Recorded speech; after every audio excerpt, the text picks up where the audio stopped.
Come here, son, nephew, young man. Let me holler at you.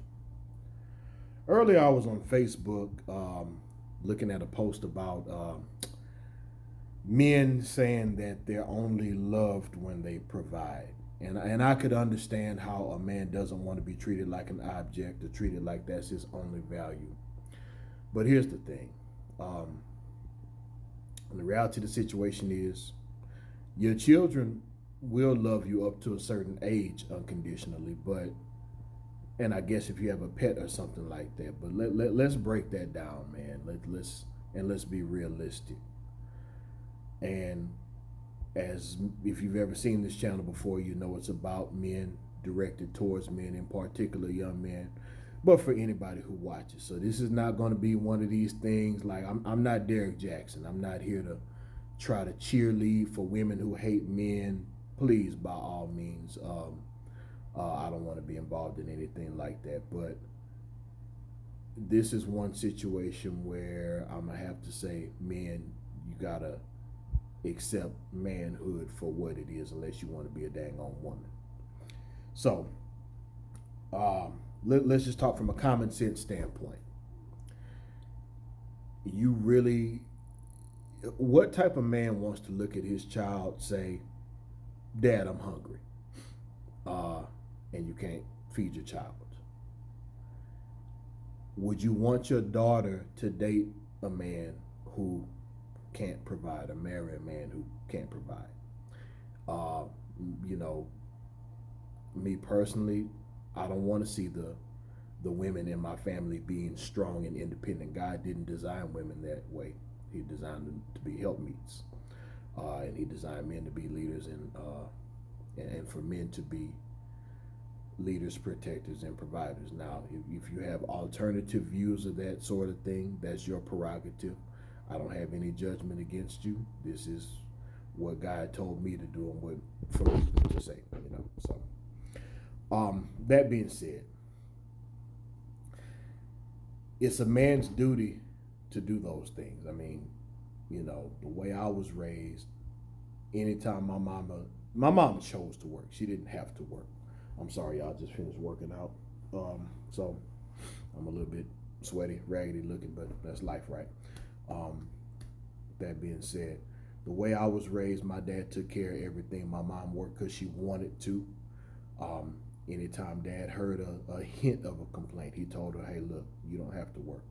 Uh, I'll get a second job. I'll start another business, whatever I got to do." Now, on the flip side of things, my mom was a submissive woman, even when she did work.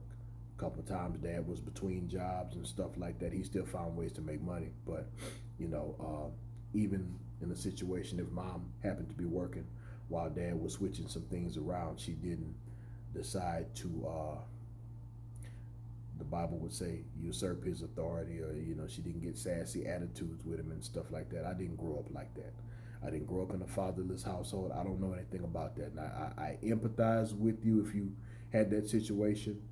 I can't sympathize with you because I haven't been through it. But if you've never seen an example of what a man's supposed to do, we can talk about it now. Same for a woman. But this whole thing where women choose to fend for themselves, God didn't make it that way. Now, ladies, you can't tell the men that you're strong and independent, then tell them you want them to be a provider. Which one is it? Because a double-minded man is unstable in all his ways. But in that situation, I would believe that applies to women too. So we're in a society where I know people are telling you. Let's go back to this whole man and woman thing. We live in a society where you want a man to be a man, but then when he's in his whole household, you want to be the woman and the man too. And you can't do that, ladies, if that's what you expect. Men are going to adapt, and you got a lot of men out there who will say, "Okay, well, you know what? If the women don't want me to protect and provide, I won't." Then you come back and complain that you want the man to protect and provide. You are sending mixed signals, and no nation can rise above its women. So here's an example. If all women got on one accord and said, "Okay, you know what? Instead of thugs and bums," because by the way, y'all do get pregnant for these men who don't work. Y'all do. date these men who don't work and stuff like that. Y'all, you can't like act like it doesn't happen. It does, but okay. Despite all of that, we're in a society where mixed signals are being sent. So men are still going to have to choose to be men. Now that's the worldly side of it.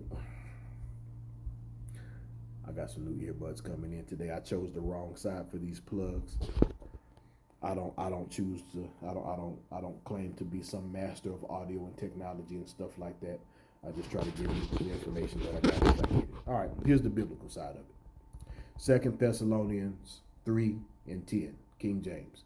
For even when we were with you, this we command you, that if any would not work, neither should he eat. So, first and foremost, gentlemen, God cares that you work and that you provide. He commands it. He says, if you ain't going to work, you really don't deserve to eat. And then in 1 Timothy 5:8, but if any man provide not for his own, and especially for those of his own house, he hath denied the faith and is worse than an infidel. So at the end of the day, gentlemen, it ain't no way around being a man. You got to do what you got to do. And really, this ain't about women. If you're broke, the last thing you really should be thinking about is dating. Although, you got some women out there who will date broke men and maybe even prefer it that way. And I guess that's their business. But for you as a man, is it more important to worry about who loves you or worry about being a man and taking care of your responsibilities, especially if you have children to provide for or elderly parents to provide for? Your own community that you live in. You want safe streets, well, you need men to keep them safe. One reason why the neighborhood I grew up in was so quiet is because they had strong men, husbands, fathers, all up and down the streets. You couldn't go to any nook and cranny on our street without a pair of broad shoulders looking you in the eye and at least saying hello, but also basically acknowledging your presence and letting you know, hey, I'm watching what you're doing. And in reality, it was much more community like. Many of us, if we went to our friend's house, it was expected. If they were out there doing lawn work, hey, it ain't playtime right now, it's work time. Then you can go play basketball. Then you can go ride your bike. Then you can go do the video games and stuff like that. We stayed outside more than the video games, but times change, I suppose. Anyway, I mean, do you want to go against your biological nature? You want to go against God? That's on you. But the way I was raised is not only to work, provide, and do what I'm supposed to try to do the most that I can. So if that meant a second job in the past, fine. If that meant trying to further myself, get a better education, better skill set, the family endeavors that we have together to expand upon those, whatever it takes to get the most out of life that I can, because that's what I want for my children. That's the example I want to set for them, and in the type of people that they need to be around, that's the example that I'd like for them, with the type of people they surround themselves with, join themselves to, so forth and so on. So I'm just encouraging men out there, be the best man you can. We talk about men in submission and dating and women. Y'all worry about that too much. Worry about being the best man you can be. Those things follow. And be patient. I think some of y'all just wake up too much thinking about women. Everything's got to be about what women do, what a woman says, what a woman thinks. Start with yourself. Booker T. Washington once said, dip your bucket down in your well where you are. Take care of you. Worry about you. The right woman will come eventually. All the rest of that stuff, focus on what needs to be focused on. Focus on priorities. God, making sure that you're a man of some type of integrity and a man of means, fatherhood, whatever the case may be, but too much emphasis is being put on dating and women, and men act like they're not complete if they don't have a woman at all times. You got to be complete and happy on your own first, bro. Just my 2 cents on the matter. And as always, never lose the will to win, never lose the will to survive, and maybe, just maybe, if you don't have the will to win and survive, Maybe you need to get that in here